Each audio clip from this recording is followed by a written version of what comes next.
Neuvillette, Arlecchino, Farina, these are all recent examples of Genshin Impact characters who have been good on release. And it's what all characters deserve. They all deserve to have their time in the spotlight, be as hype as possible. However, some characters just aren't like that, and dare I say, they were considered trash on release. However, as the game progressed, these supposedly trash characters became playable, and dare I say, in some cases, even meta. And that's what I'm going to be discussing today. In this video, I'm going to be going over 10 Genshin Impact characters who were considered trash on release, but are now pretty much playable. Whether you're a newer player looking to learn something new, or you're an older player looking to reminisce, I hope you enjoy this video.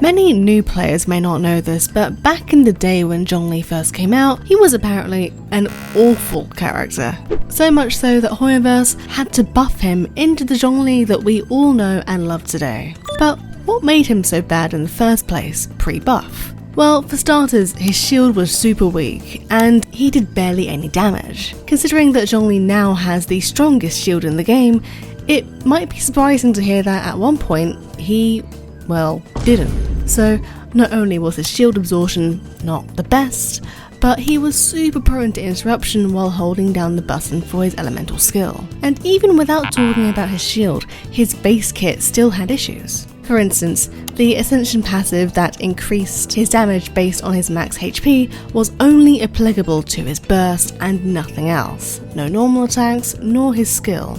Oh, and he didn't have any resistance shred either. So yeah, Zhongli was pretty buggy to say the least, and considering he was the Geo Archon and from Liyue no less, the natural progression was for Hoyoverse to buff him into the Zhongli that we all know today. People hated Kokomi on release. For starters, it shocked people that Kokomi couldn't crit.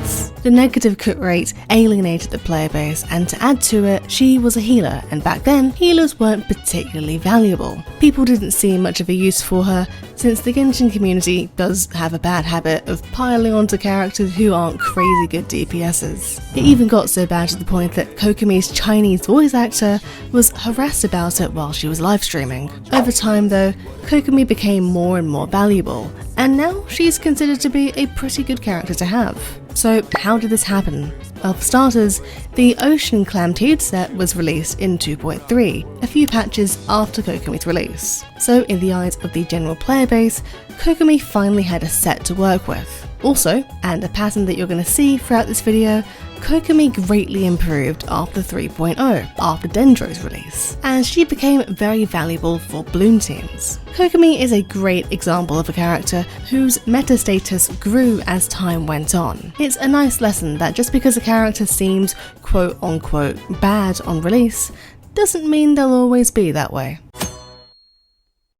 Yae Miko released in 2.6. She was a very hyped for character. I was also on the hype train at the time, and people wanted her to be good. People wanted her to be the Garnu or Hu Tao of Electro, but that just didn't end up happening. On release, Yae Miko was considered to be weak since Electro wasn't the strongest element at the time. People also called her clunky to play and compared her to Klee in terms of clunkiness. Yae Miko also has an EM passive which didn't make sense for her at the time since no Electro reaction was good enough to warrant a whole new character having an EM passive. This again slightly alienated the general player base. For the record, this didn't stop me from being a Yae Miko main since I was an Electro main anyway at the time, and it felt so good when people finally saw her as a good character when Dendro was released. As we know, Yae Miko is now a highly valued unit in Dendro teams, and more specifically in Aggravate and Hyperbloom teams. So again, thanks to Dendro, she found her place in the meta quite nicely. It's another Electro to Dendro example, but Kuki Shinobu was seen as entirely useless. Aside from healing on release, when she was first released, she really only could have been used in extremely niche taser teams. Other than that, her damage wasn't great, and if you had Beidou, Raiden Shogun or Fischl, then there really wasn't any use whatsoever for Kuki Shinobu. As a result, she was hated on a ton during release and was considered to be one of the worst, if not the worst, Genshin 4-star at the time. Then in comes Dendro in 3.0, and suddenly Kuki Shinobu becomes almost a staple for Hyperbloom teams. And even though she still has low energy particle issues, she's really only needed for her skill anyway, so that complaint goes completely out of the window. Pair her up with the Flower of Paradise Lost set, and boom, Kuki Shinobu is another example of someone who was awful on release to suddenly having their place in the meta. Traveler had always been considered to be a pretty bad unit, gameplay wise. People maybe could have used Geo Traveler for their Geo constructs, but once you got somebody like Zhongli, the use for them was pretty much over. That was until Dendro Traveler came around. Dendro Traveler is actually a pretty decent unit. They have good Dendro application and decent Dendro damage. And seeing as at the time in 3.0, Dendro Traveler was one of 3 Dendro characters you could use at the time, people flocked to Dendro Traveler to try out Dendro related reactions. Nowadays, even though we have better Dendro units like Nahida, Alhaitham, and Yao Yao, Dendro Traveler can still be used. If you're ever in a pinch and you're not too sure what Dendro character to use for Dendro Resonance, a Dendro Battery, or Dendro application, and especially if you don't have Nahida, you can always count on Dendro Traveler. While Dendro Traveler isn't meta, they'll always get the job done, especially if you're lacking in Dendro characters. Albedo still isn't in the meta, even today. He's recently been power crept by Chiori, and he's overall quite a dated unit, but he is still worth a mention in this video as he did get some improvement over the years. His damage used to be much worse on release due to a lack of weapon options for him. However, in 2.3, the event exclusive Cinnabar Spindle sword was released, which was perfect for what he needed. It's his best in slots. Unfortunately, if you're watching after 2.3, which this video is being released in 4.7.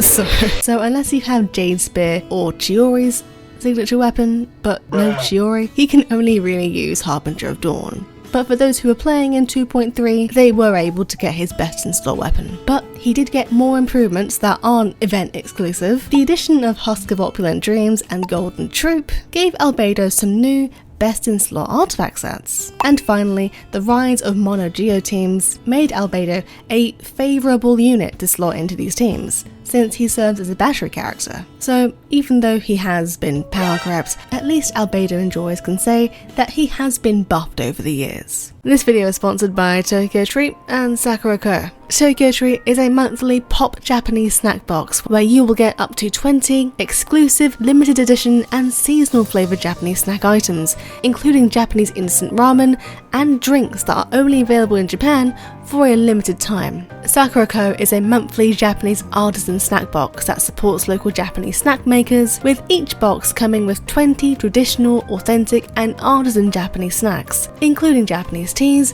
and a special Japanese tableware. This month's Tokyo Treat theme is Okinawa Snack and Oasis. This month, Tokyo Treat invites you to get a taste of the island's life and adventure to one of Japan's most popular getaway destinations, Okinawa. This box is fully packed with tropical flavours and Okinawan favourites you don't want to miss. I personally enjoy the Kit Kat cookies and cream and the Ariel sour cream and onion chips. This month's Sakura Co theme is Festival of Tohoku. Known for its lively and colourful festivals, Tohoku offers a captivating display of culture and tradition. This month, Sakura Co invites you to indulge in authentic and savoury flavours that capture the essence of this enchanting region's celebrations. My favourite snack from this box was this manju-like pastry that's crafted from fresh Highland milk and butter, which offers perfectly mellow flavours and a moist texture. Perfect for my needs. So click the link in the description or the pinned comment to get $5 off your first box if you use my code. And once again, thank you Tokyo Treat and Sakura Co for sponsoring this video. Sumeru came out with some interesting units. Some Sumeru characters became meta, while others are still struggling to find their place in it, and Candace is one of them. On release, Candace was considered to be utterly useless. In the eyes of the player base, if you had Xingqiu or any other Hydro character that could apply Hydro to an enemy with competence, there really wasn't any need for Candace. In terms of her being able to buff normal attacks, she was really only useful to people who didn't have Yunjin. Plus, when it came to her Hydro infusion mechanic, no one really needed it. So on release, no one used her. However, while she is yet to have a massive redemption arc like a lot of the characters we've spoken about on this list, she has become usable if you have the right characters and constellations for her. For starters, she is great in an Ayato team since she can buff his normal attacks. At C6, she can be used in Nilou Bloom teams. And finally, and most recently, a C6 Candace can be used pretty nicely with Arlecchino, as she can help her with Vaporize. So she has more places that she fits into in Genshin, but she's still pretty niche. Niche, but not completely useless, so it is still a little bit of a glow up. Thoma is another example of a character getting buffed thanks to the addition of Dendro in 3.0. However, it's a little different this time as we're not talking about an electric character. Thoma wasn't entirely useless on release. In fact, he was a pretty balanced character. Aside from his shield, which people still had a hard time maintaining, he also had low damage. Some people expected more from him and they became disappointed. However, Thoma got a buff after Dendro's release as he performs really well in Bergen teams. Bergen has pretty much been overshadowed by Hyperbloom, so I don't think Bergen is actually meta. I don't really hear anyone talking about it, but if you do want to use Bergen, definitely use Thoma. Bennett is a highly recommended 4-star to use these days because of his burst. His burst provides a great damage buff, which makes him essential in a lot of teams as well as for big damage showcases. It also provides healing, which is a massive bonus. But back in the day when Genshin was still new, people didn't see this benefit, and Bennett was actually placed at the bottom of various tier lists. You see, Genshin was released on the 28th of September 2020, and Bennett was also released on the 28th of September 2020. Yeah, that explains a lot. The Bennett slander happened because Genshin was still very new at the time and no one really knew how valuable he really was up until much later when players were more leveled up. Since Bennett needs high investment to see results, it took players a while to level up to the point where investment into Bennett really started to show. Once people got to that stage, the truth probably started spreading very quickly. We're ending on Diluc because he went from someone who was meta to losing his meta status to then regaining it a little bit in 2024. During the early days of Genshin, Diluc was one of, if not the best pyro DPS in the entire game. His damage is good, he's comfy to use, what's not to love? So he was meta for OG Genshin players. Then as time went on and more characters were released, he got power grabs by the likes of Hu Tao and, you know what, even Klee. Plus getting Wolf's Gravestone is a nightmare. Unless the Chronicled banner comes back, where on earth did that go? But yeah, Diluc had been losing relevance in the meta since that point, and over time he grew to be just another standard banner character that people got mad at when they lost their 50-50s to him. 50-50, please! No! I do want Diluc cons, but no now. Okay. What?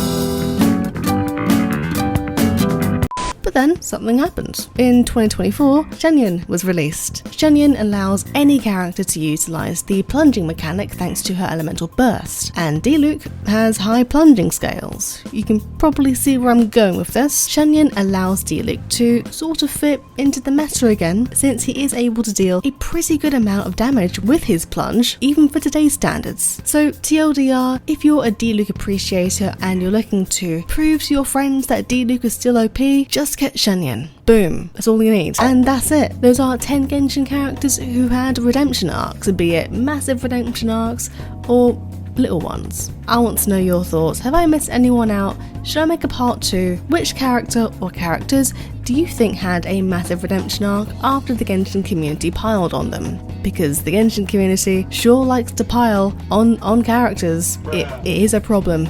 But if you made it this far, thank you so much for watching. I kind of want to make more of these sort of videos, so let me know if you liked it or not. Be sure to follow my socials and comment this bird emoji. Peace.